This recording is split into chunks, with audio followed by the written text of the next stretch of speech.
Dear Cynics and Romantics, my name is Monice, and you are listening to the Romantic Cynic podcast. On this episode, I wanted to talk about the phrase, "This is who I am, you're just going to have to deal with it." I hated hearing this phrase in my previous relationship because it was an indication to me that they were giving me an excuse for their bad behavior towards me. I know that some of us have probably experienced this from our partners, or maybe we've been the person that has said this to previous partners. So I hope you take some insight on today's episode, where I might mix in some laughter, maybe some tears, romance, and of course some cynicism. Welcome to episode 38.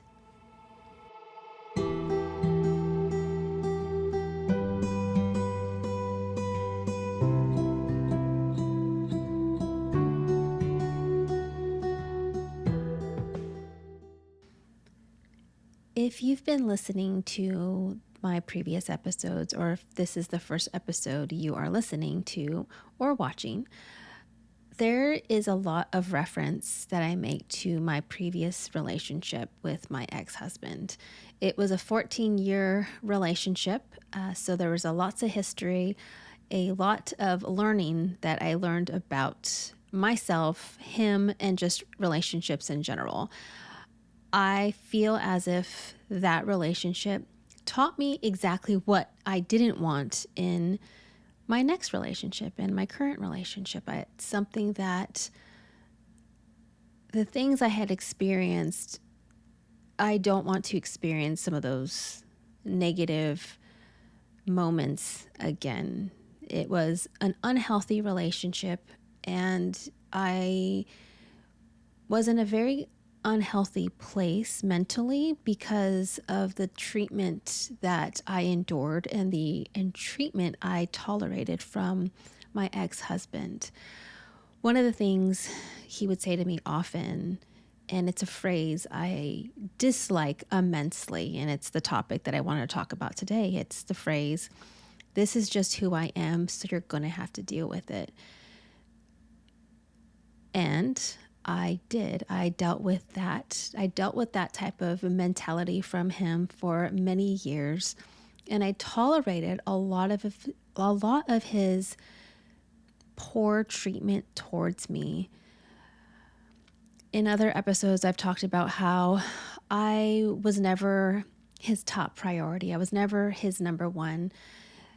I had said that it took me quite a few years to realize that he was number one, his family was number two, his friends were number three, and I was number four on his hierarchy of relationships. I was the type of person that he believed I was almost like property, like he owned me, even though he said, well, I don't own you, you're not my property, but actions always speak a lot louder than words, and his action showed me that I was treated as such. I was a part of his world where my life, he expected me to make sure that my life revolved around him. And I wasn't, in a sense, not allowed to have my own life because whatever he did, I was supposed to do with him. I couldn't really pursue a career that I wanted. I could only go to a certain point that he thought was acceptable in our relationship, and anything beyond that I wasn't allowed to do. He was very controlling in a lot of different aspects, and the big one, unfortunately, the way he controlled me. And I'm not proud to admit that because I feel as if I'm a pretty strong, independent person on my own. But just being in that relationship with so many years of mental strain, mental anxiety, to the point of emotional abuse that I had endured in that relationship, there's a lot of things that I allowed and tolerated in that relationship. And one of the big ones was him always saying, well, this is who I am and you're just going to have to deal with it. He was never the type of person that wanted to change. He was exceedingly stubborn, very set in his ways, and there's nothing wrong with that from his own perspective of what he felt as if this is who I am and therefore I will not change for anybody. The problem with that is he could not adapt to the environment changing around him. He couldn't adapt to the what society was kind of evolving into something different. He was one of those type of people that really believed in like the good old days. And again, there's nothing wrong with that. Now, the thing is, things change. The inevitability of life is change. You can't stop change from happening. And even in a relationship, there has to be some type of evolution between who you are as an individual over time and who you are as a couple over time. There were many a times that he would tell me that, oh, I wish you were exactly who you were when I first met you, which is a very almost arrogant and ignorant comment to say, to tell someone that, well, I wish you were who you were, when we first met. Well, who I was when we first met wasn't influenced by who he was to me in that relationship and how he treated me. We are all influenced by those that we are around consistently all the time. If you are a positive person and you can find the happiness in every little thing, but you are in a relationship with someone that is consistently negative, always sees the bad things in life, always watches the news 24/7 and talks about how terrible society is, how terrible people are, that really starts affecting you as a person. I'm a big believer in, it's easier for a toxic person to influence quite easily a group of individuals who are relatively happy versus someone who is optimistic, trying to influence a group of negative people. It is exhausting when you're trying to be so positive and you're the one that's putting in all the effort to try to make a change in a positive way, especially in a relationship. And that's how I was in my relationship. I tried to be the happy self of who I was prior to knowing my ex-husband.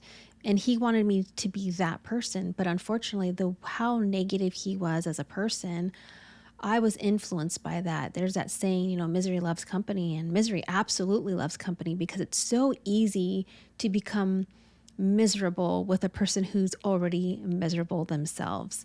It's very difficult for someone who is uplifting and spiritually happy all the time to influence someone that sees the negativity in every little thing, especially if they start seeing everything that you do in a bad light. I could not,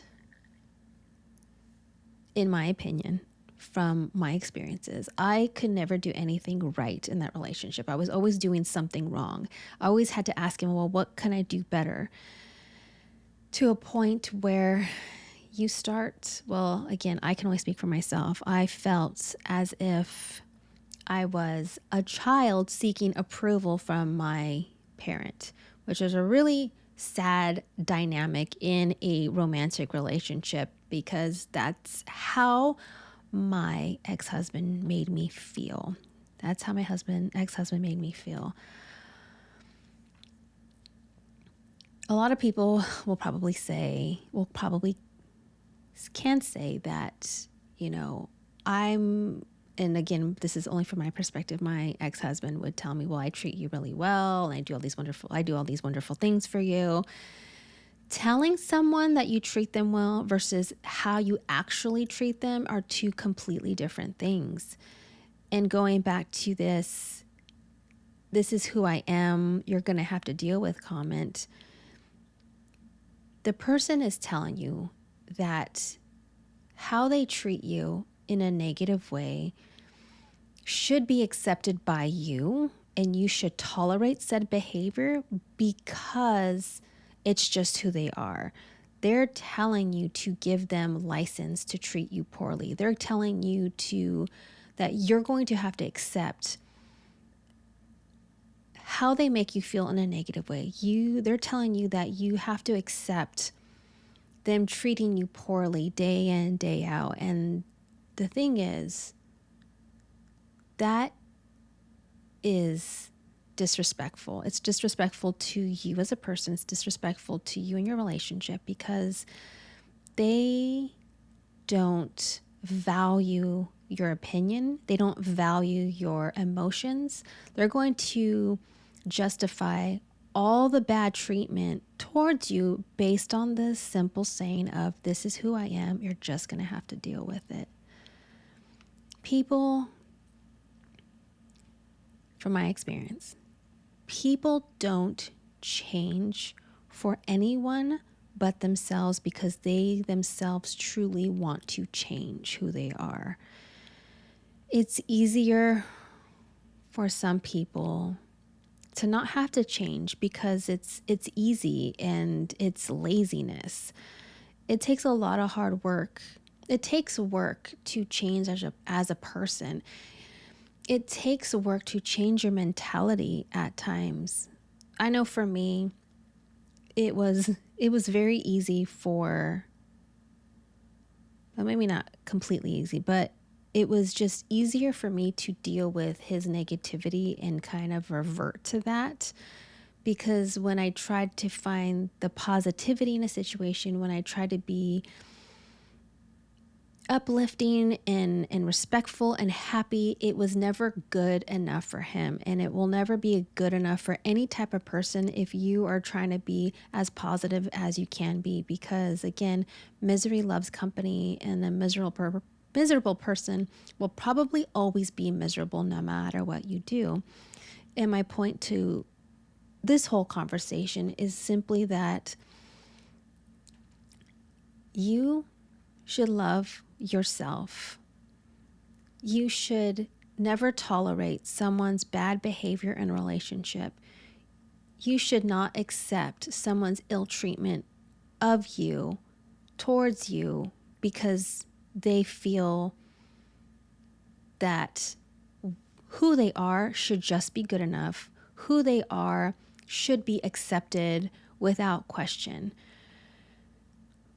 I do believe that all of us should find someone that accepts us and loves us for who we are. However, if it's abusive towards you, my advice, again, I can only speak for myself, you have to do what's right for you at the end of the day. You have to be loyal to who you are. You have to be loyal to you. And being in a relationship that is mentally exhausting or even abusive, you have to find the strength to get out and know that it might be a hard decision for you to make right now, but in a few days, a few weeks, a few months, and even a few years, you're going to feel so much better about your decision. And one day, you might even ask yourself, why didn't I do it sooner? Because you're going to be happy being away from such a disrespectful, arrogant relationship. So I hope you took some insight on today's episode. And if you're the type of person that has been in a relationship with someone that has said, this is just who I am, you're going to have to deal with it, really do some self-reflection. If you have experienced that relationship, and think, what has changed about you as a person? If you are in a relationship currently like that, really do some soul searching and really ask yourself, is this how you want to spend the rest of your life, with someone who treats you poorly and disrespects you? Because all of us deserve to be respected in a relationship, as long as we're giving the same back to our partners. We can't expect respect from someone if we're not willing to give it back to our partners.